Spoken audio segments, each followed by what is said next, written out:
कारखान्याचे माजी संचालक आणि आपल्या या संघटनेचे अतिशय एकनिष्ठ असलेले माननीय जे.पी. अण्णा जोरवेकर यांचं काल हृदयविकाराने दुःखद निधन झालं. त्यांच्या प्रती मी भावपूर्ण श्रद्धांजली अर्पण करतो. आजची ही निवडणूक गाव लोकसभेमध्ये मायनस आहे काही लोकांचं. तांबेरे 2019 ला 1300 मतांनी पुढे होतं आणि जे आमचे सहकारी मित्रांनी काम वाचून दाखवले की 2019 मध्ये 1500 मतांनी पुढे असलेलं गाव मी 12 कोटी रुपये खर्च केल्यानंतर फक्त 500 मतावर आलं. ताराबाद मध्ये ग्रामीण रुग्णालय व्हावं आंदोलन झाले. ग्रामीण रुग्णालय पूर्ण झालं आणि नंतर कार्यकर्त्यांच्या आग्रह खातीर महिपती महाराजांच्या नारळी सप्त्याला आम्ही गेलो आणि लोक म्हटले काय आपल्याला काहीतरी घोषणा करावी लागेल, एवढा मोठा जनसमुदाय आपल्याला काहीतरी मिळेल. किती रुपये दिले मला हिशोब राहिला नाही. सभा मंडप झाला, रस्ता झाला. जे गाव 500 मतांनी पुढे होतं ते 5 मतांनी मागे आलं. अशी यादी असंख्य, काय वाचायची आवश्यकता नाही. गुहा गावाचं सांगायचं झालं तर आंतरराष्ट्रीय गोवाचा रस्ता होता जो मुख्यमंत्री का प्रधानमंत्री ग्राम सडक योजनेमध्ये मागणी होती, आठवत का? गुहा चालेल का कोशी पटला आहे तर पाहुण्याच गाव असल्यामुळं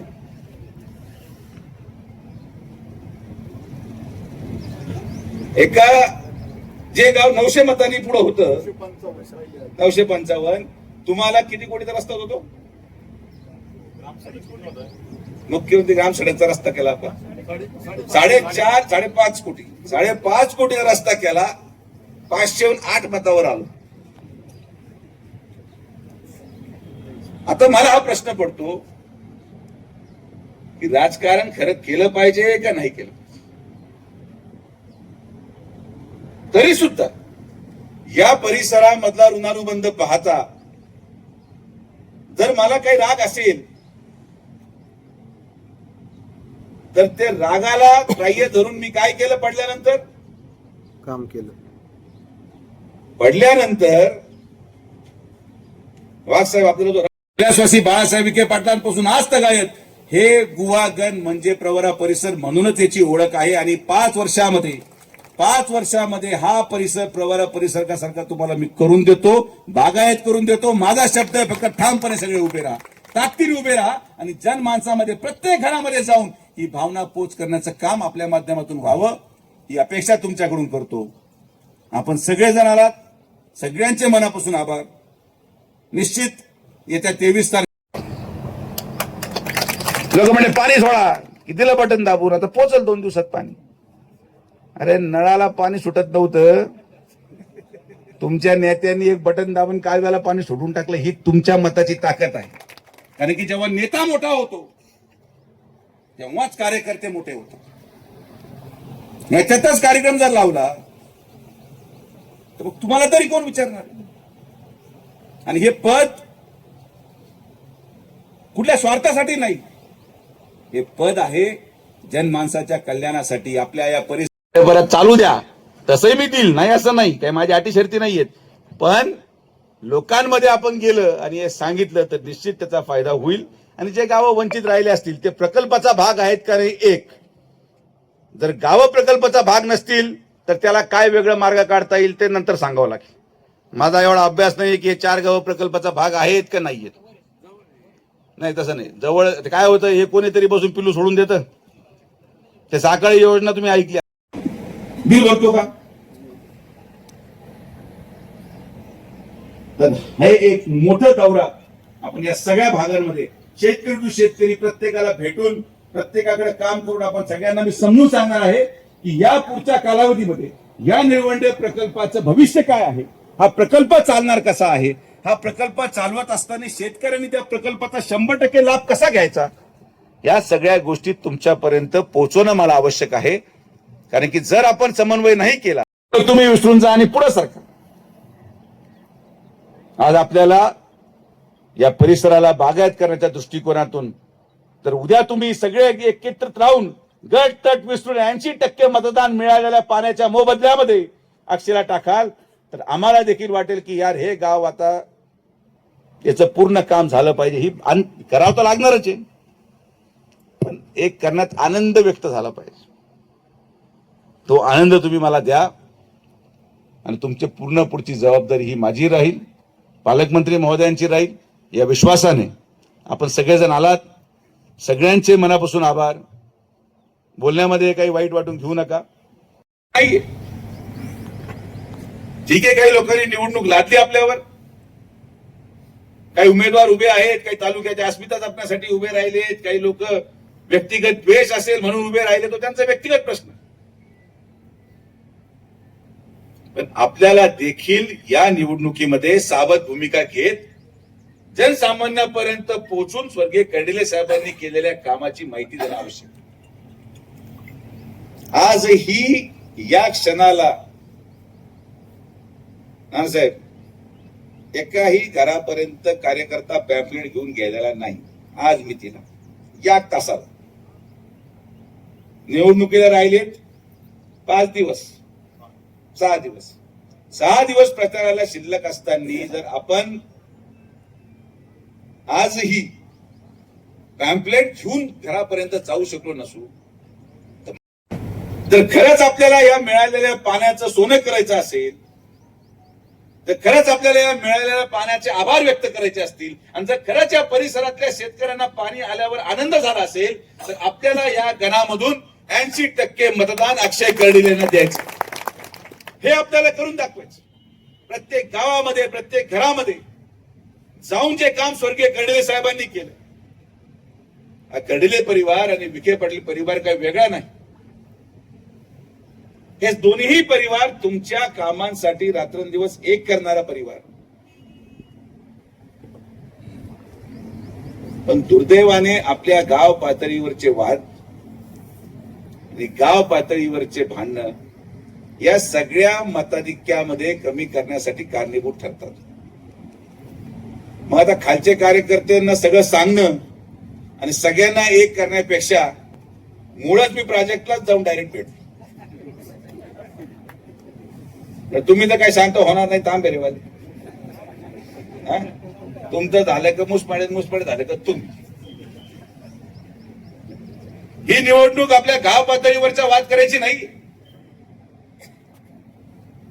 ज्या निवडणुकीमध्ये आज स्वर्गीय कर्डिले साहेबांना श्रद्धांजली देण्यासाठी प्राजक्तनी थांबला निवडणुकीसाठी, आज प्राजक्त तनपुरेने तो मोठा निर्णय घेतला.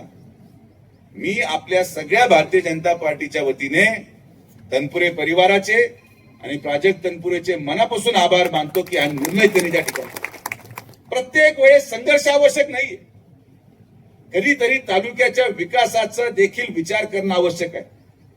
जेव्हा मी प्राजक्तला भेटलो, प्राजक्तचं एकच म्हणणं होतं की तालुक्याच्या विकासासाठी मी थांबायला तयार आहे, पण या ठिकाणी निवडणुकीचं जे काम चालू आहे त्याला आपण गती दिली पाहिजे. राहुरी तालुक्याचे कृषी विद्यापीठाचे आणि पुनर्वसनाच्या लाभार्थी शेतकऱ्यांच्या मुलांना न्याय मिळाला पाहिजे, असे ठराविक मागण्या त्यांच्या होत्या. हीच आपली संस्कृती आहे या तालुक्याची, या परिवाराची. काही लोक दुःख अजूनही घेऊन फिरतायत. काही लोक लगेच संध्याकाळी दुःख मोकळं करून घेतलं. काही लोक एवढे दुःखात बुडाले की 6 महिने त्यांना घरी सांगायला झालं की मी दुःखात आहे, 6 महिने झाले, सुजय विखे पडला, मला संध्याकाळी विचारत नको जो. आपली आपली आपलं आपलं हे असतं, वैचारिकता असते. दुःखातून बाहेर कसं पडायचं. तर फार दुःखात राहू नका. संध्याकाळी तर मुळीच दुःखातून बाहेर पडू नका. मला दुःख राहिलेलं नाही. तुम्ही म्हणजे या गावांनी जर मला कदाचित साथ दिली नसती, म्हणजे साथ दिली असती तर मी खासदार झालो असतो. पण तुम्ही न दिल्यामुळे मला संगमनेरला जाता आलं. कमळ या चिन्हासमोरील बटन दाबून जेव्हा आपल्या देशामधला पक्ष 1 नंबर आहे, राज्यामधला पक्ष 1 नंबर आहे, आमदारांची संख्या 1 नंबर आहे, पालकमंत्र्यांचं काम 1 नंबर आहे, मुख्यमंत्र्यांचं काम एक नंबर आहे, तर आपला उमेदवार देखील महाराष्ट्रामधल्या एक नंबरच्या मताधिक्याने निवडून आला पाहिजे. या विषयाचा बाद धरून, या संकल्प करून या कामातून आपण जायचंय. थोडा वेळ द्या, 4-5 दिवस संघटनेला वेळ द्या. तुमची आवश्यकता 100% आहे. आणि हा विचार करू नका, ज्या जुन्या गोष्टी घडल्या त्या घडल्या. करण्यासाठी याच गावांच्या निळवंड्याच्या कामासाठी 186 कोटी रुपये आपण मंजूर केले.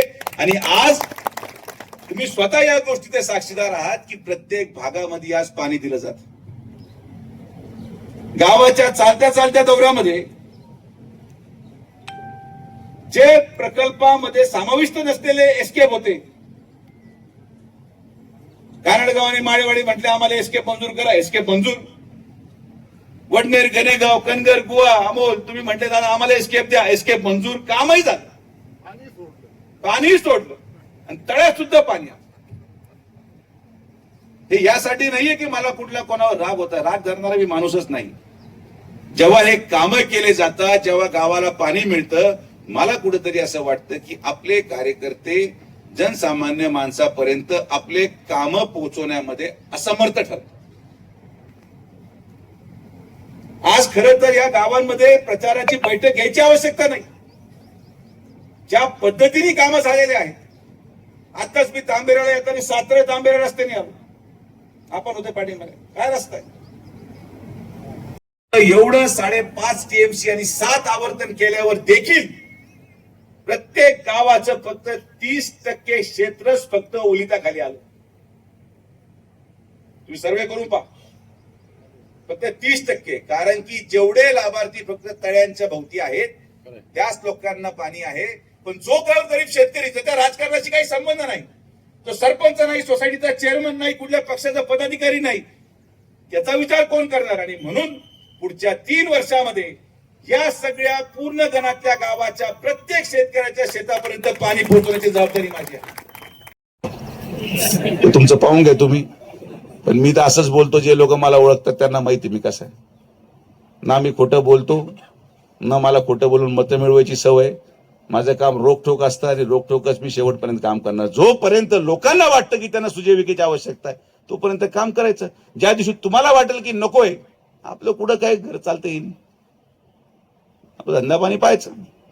ना कोणाला भाऊ, ना वाटण्या, ना काय. एकुलतं एक 7-12वर आपलं एकट्याच नाव आहे. इतर हक्कामध्ये नावच नाही. असं कुठं नशीब असतं का? तर काय कुठच्या पाचच्या जन्माची पुण्य होती की या परिवारामध्ये जन्माला आलो, पण त्या पुण्याचा लाभच घेता येईना. कुठेतरी फिरायला गेलं पाहिजे, कुठेतरी काही वेगळं केलं. साठी 186 कोटी रुपये मंजूर करायचे, प्रत्येक तळे भरायचे, पोलिसांना आणायचं, पोलिसांना जे कोणी काम बंद पाडतं त्याला उचलायचं, रस्ते करायचे. राजकारण हे एकतर्फा चालू शकत नाही. जर आपल्या नेत्याने आपल्याला दिला असेल तर आपल्याला देखील त्या नेत्याला आज त्याच्या गैरहजेरीमध्ये आज त्यांचा मुलगा उभा आहे. हा अक्षय कोणाचा तरी भाऊ असेल, मुलगा असेल, नातू असेल, या भावनेतून आपण कुठल्याही गोष्टीसाठी काय थांबलेलो आहोत? कशाची वाट पाहत आहे? कशाची वाट पाहू राहिले कोणी? काही येणार आहे? काही आपल्याला आलं पाहिजे तर सांगा, कसली वाट पाहत असेल तर. काय तर आणलं खर्च करून नाही, पाणी आलं आनंदाची गोष्ट आहे. तुमचं प्रेम पण मला मान्य आहे. पण हे हार तुम्ही आणलं, मी घेतो आज. मी आता आणलं एवढा लांबून. आम्ही 12 महिन्यापासून तुमची गाठ घेतो. आता कार्यक्रम लावून टाकला माझा, 12 महिने गाठ होती. कसं करायचं? फिरलंय साहेब, राहुरी सगळं फिरलंय कालच बाजू. हे सगळं फिरलं बरोबर आहे, पण पहिलं मला फिरवलं आणि मग आता फिरलोय. हे फिरलं तर काय करू? पण तरी सुद्धा हे फटाकडे, सत्कार, शक्ती प्रदर्शन, ढोली वाजे, ते तुतारी वाजे डब वाजवत राहतात. आता तुतारी पूर्ण बंद झालेली आहे, तरी लग्नात कोण काय वाजवत? म्हणजे भाजपच्या नेत्याच्या स्वागताला तुतारी घेऊन लोक उभी आहेत. मला तुमचं शक्य आहे, माझा ह्या वापर करू. याच्या पुढे जेव्हा आता अक्षय आमदार झाल्यानंतर मग साहेब पुढे अधिवेशनात त्यांना शोधू नका. आमचा माजी साहेब पुढे त्याला शोधून माझ्याकडे आणि पैर बैठका लावता. म्हणजे निवडण्यासाठी तर मला यायचंच आहे. कृषी सहाय्यकांबरोबर मिटिंग घेऊ, आपण अधिकाऱ्यांच्या बरोबर मिटिंग घेऊ, पण मतदान चुकता कामा नये. मी जे काही एवढं बोललो हे प्रत्येक घरामध्ये जाऊन आपण सांगितलं पाहिजे. अहो नुसतं ज्यांना छड्या काट्यान चष्म्यान कानाचं मशीन दिलं असतं, त्यांनी जरी मतदान टाकलं असतं तरी आपलं काम लागलं असतं. एक तर असा गडी होता ज्याचं मी तुम्हाला माझा अनुभव सांगतो. नगर तालुक्यात नाव घेत नाही मी त्याचं खुब्याचं पैसे नव्हते ऑपरेशन करायला. त्याला मी फुकट खुबा दिला 80,000चा आणि तो तुतारीचं बॅलेट वाटत फिरत होता इलेक्शनवर. आता अजून काय पाहिलं पाहिजे जीवनात माणसाने सांगा बरं. तरी सुद्धा आपण वर्षापूर्वी गावात आला पेटून दिलं वातावरण की आपण पाणी आणू, इकडून आणू, तिकडून आणू. 40 वर्ष अशक्य योजना आहेत, करणं शक्य नव्हतं. पण तरी सुद्धा कोणीतरी पिल्लू सोडलं, ते पूर्ण करता करता 40 वर्ष गेले. आता आपण कुठेतरी 1300 कोटी रुपये आणले आणि त्याला पैसे टाकले. त्यामुळे पाणी देणं हे शक्य आहे का नाही हे मी तुम्हाला माझ्या कार्यक्रमानंतर कधी बोलवेल, तुम्हाला खरं सांगेल, त्यानंतर तुम्ही तुमचा निर्णय घेऊ शकता. प्रकल्पामध्ये समाविष्ट असेल तर मिळेल, प्रकल्पामध्ये समाविष्ट नसेल तर मग त्यामध्ये काय तरतूद करता येईल हे आपण भविष्यात पाहू. आज ते शक्य नाही, पण प्रकल्पामध्ये आहे का नाही त्याचा यादी पाहू द्या. नाहीये तर मग त्याला लिफ्ट योजनेच्या माध्यमातून काय करता येईल त्याचा अभ्यास करून आपण बसून तोडगा काढू.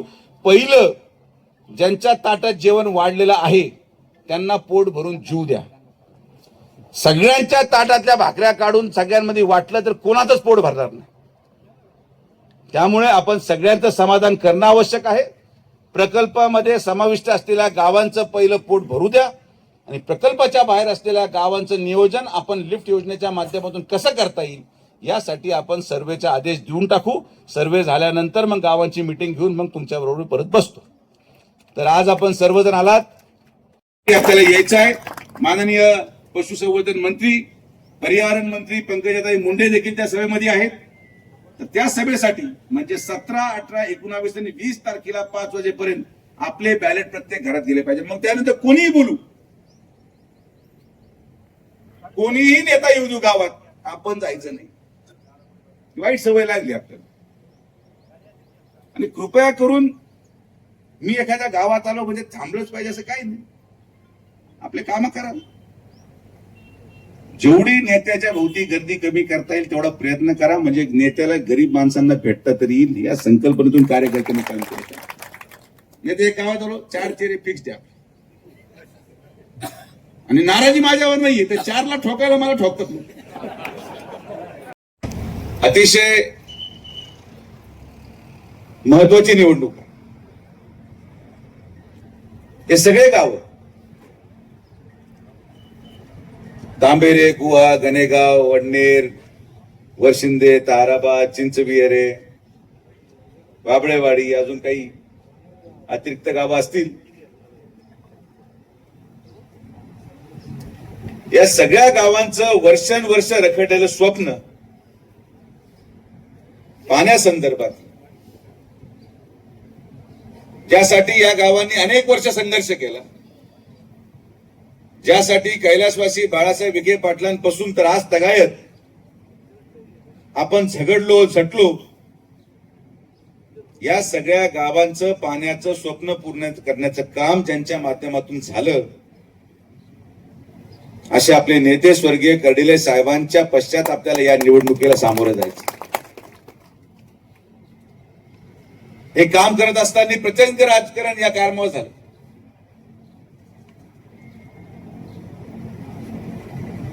जे ज्येष्ठ नागरिक असतील, जे ज्येष्ठ ग्रामस्थ असतील त्यांना माहिती असेल की कोणी जरी आलं तरी कामाचे पाहणीचे फक्त फोटो पाहायला आपल्याला मिळायचे. तो आपला हा भोगदा होता कुठेतरी मध्ये निंबेरीला भोगदा होता. तर कोणी पुढारी जो कोणी त्या काळात सत्तेत असायचा आणि मंत्री असायचा तो अशी टोपी घालून असा हात आणि फोटो, आणि मी पण तेच फोटो पाहत पाहत लहानाचा पोटा झाला.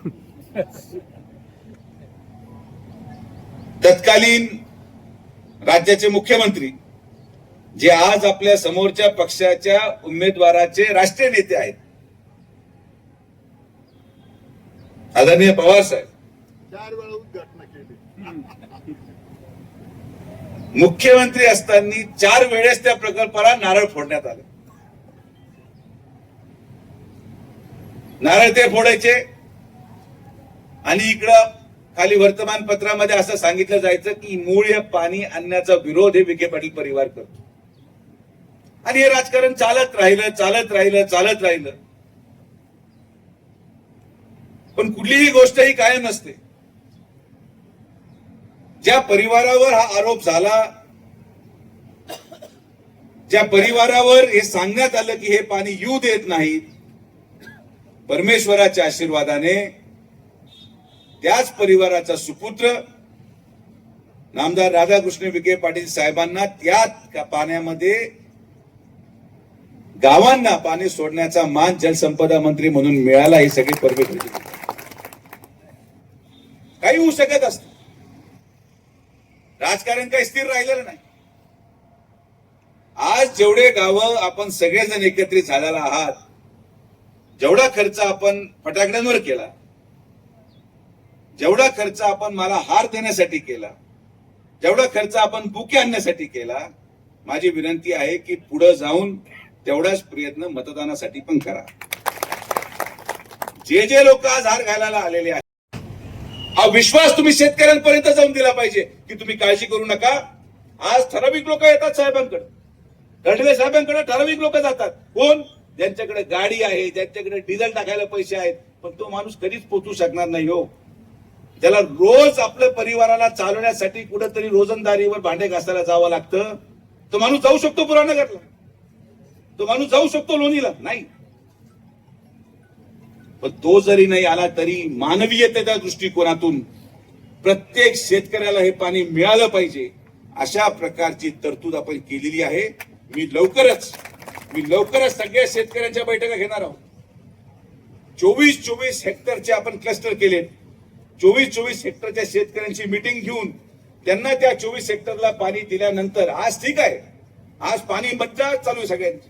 का? कारण की मागच्या वेळेस अतिवृष्टी झाली, पूर आला, पाणी देता आलं. आपल्याला त्या दिवसासाठी तयार करायची आहे की सलग 1 वर्ष पाऊस जरी नाही पडला तरी या भागाच्या शेतकऱ्यांना त्यांनी लावलेलं पिकाला पाणी दिलं पाहिजे, या गोष्टीची तयारी करायची. विपरीत परिस्थितीमध्ये जो माणूस तयारी करतो त्याच्यासाठी चांगल्या परिस्थितीची काही आवश्यकता नसते. आणि याचं सगळ्यात जिवंत उदाहरण मीच आहे. पराभूत झाल्यानंतर किती लोकांना आहे. ही निवडणूक यासाठी नाही की आपल्याला कुठली गोष्टीची वाट पाहिली पाहिजे. ही निवडणूक यासाठी लढवायची आहे की ज्या माणसांनी आमच्या प्रत्येक अर्जावर काम केलं ते स्वर्गीय कर्डिले साहेबांची श्रद्धांजली म्हणून मी माझ्या घरातून स्वतः खिशातून पैसे घालून प्रचार करणार. ही ती निवडणूक आहे. अरे बाबा, बाकी लोकांना सोडा, आपल्या स्वतःला अंतर्मनातून उत्तर देण्यासाठी तरी आपण केलं पाहिजे. प्रचार कोणाला दाखवण्यासाठी करायची आवश्यकता अजिबात नाही. किंवा कर्डिले साहेबांचे जे काही प्रतिनिधी आलेले आहेत त्यांना दाखवण्यासाठी आपण प्रचार केला पाहिजे असं नाही. राजकारणामध्ये जोपर्यंत आपण आत्मीयता आणि अंतर्मनातून स्वतःला आवाज देत नाही. मी लोकसभेला पडल्यानंतर तरी सुद्धा काम थांबवले नाही, कारण की मला स्वतःच्या अंतर्मनातून उत्तर द्यावं लागतं.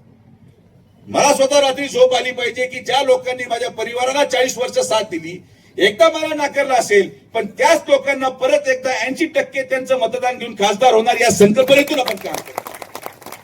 लोकांना या गोष्टीला आपल्याला प्रवृत्त करावं लागेल की मी चुकलो असेल तर या वेळेस सोडा, पण पुढच्या वेळेस आपल्याला परत एकदा ताकदीने उभं राहायचं या विचाराने आपण काम करतो.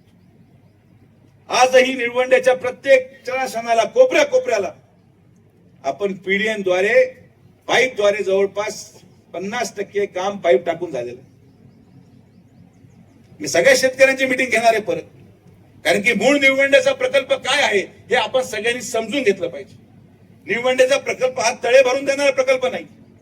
निळवंड्याचा प्रकल्प हा सर्व शेतकऱ्यांना पाणी कसं पोहोचेल याचा हा प्रकल्प आहे. आणि आजही अमोल जेवढे गावं या निळवंड्याच्या लाभ संघाच्या गोरगरीब जनतेमुळे ती गेली पशुवैद्यकीय गाडी, अँब्युलन्स, 5 कोटीचे अँब्युलन्स दिले आपण पशुसंवर्धन मंत्री असताना जनावरांना टोचन द्यायला.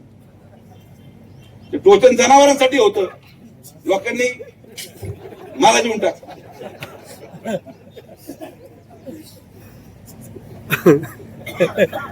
अरे हा मग करावे का नाही करावे मला माहिती.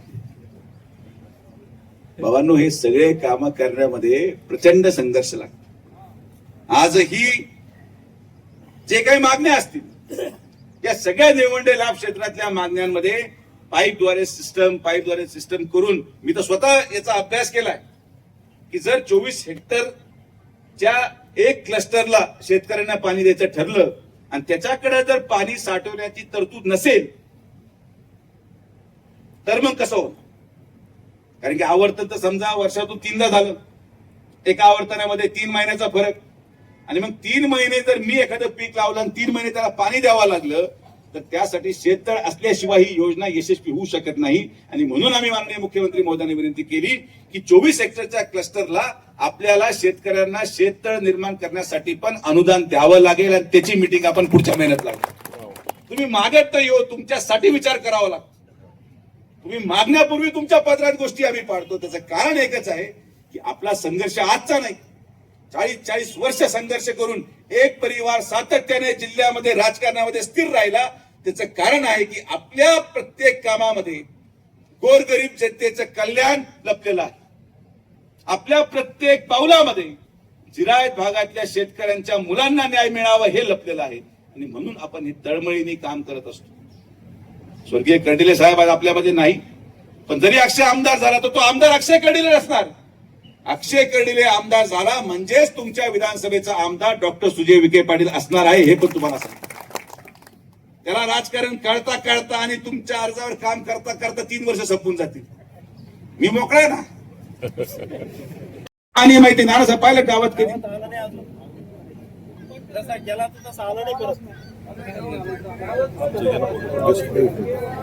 आता हा प्रश्न तर मतदाराला विचारला पाहिजे की एकीकडे एक परिवार होता जो आपल्याला आज पाहण्यासाठी झडतोय, एकीकडे एक परिवार आहे, एक सरकार आहे. माननीय मुख्यमंत्री देवेंद्र फडणवीस साहेबांच्या माध्यमातून आपण शेतकऱ्यांना मोफत वीज देतो. आता कर्जमाफीची अंमलबजावणी सुरू होती, लाडक्या बहिणीच्या योजना सुरू होत्या. तर या सगळ्या योजना गोरगरीब जनतेपर्यंत पोहोचवण्याचं काम प्रत्येक कार्यकर्त्यांनी करावं. हा संघर्ष जरी नसेल, निवडणूक जरी जसं मगाशी तुम्ही म्हटले की लोक म्हटले 1 लाखांनी निवडून आले, नाही. निवडणूक ही निवडणुकीसारखीच केली पाहिजे. निवडणुकीच्या प्रत्येक घरामध्ये जाऊन हे समजून चला की आज प्रोजेक्ट तनपुरेच उभा आहे, या पद्धतीने चुरशीला आपल्याला कामाला लागलं पाहिजे. आणि आता मीटिंग बंद करा, मी तुम्हाला सांगतो. रोज कार्यकर्त्यांच्या बैठका चालू, सगळेजण राहुरीला, नाही तर ते अक्षय पाठी माग. अरे गावातच कोणी नाहीये. उद्यापासून माननीय प्रदेशाध्यक्षाचा दौरा आहे, समजा त्यासाठी बूथ प्रमुखांना यावं लागेल. पण 17, 18, 19 आणि 20 तारखेला आपल्या राज्याचे मुख्यमंत्री माननीय देवेंद्र फडणवीस साहेबांची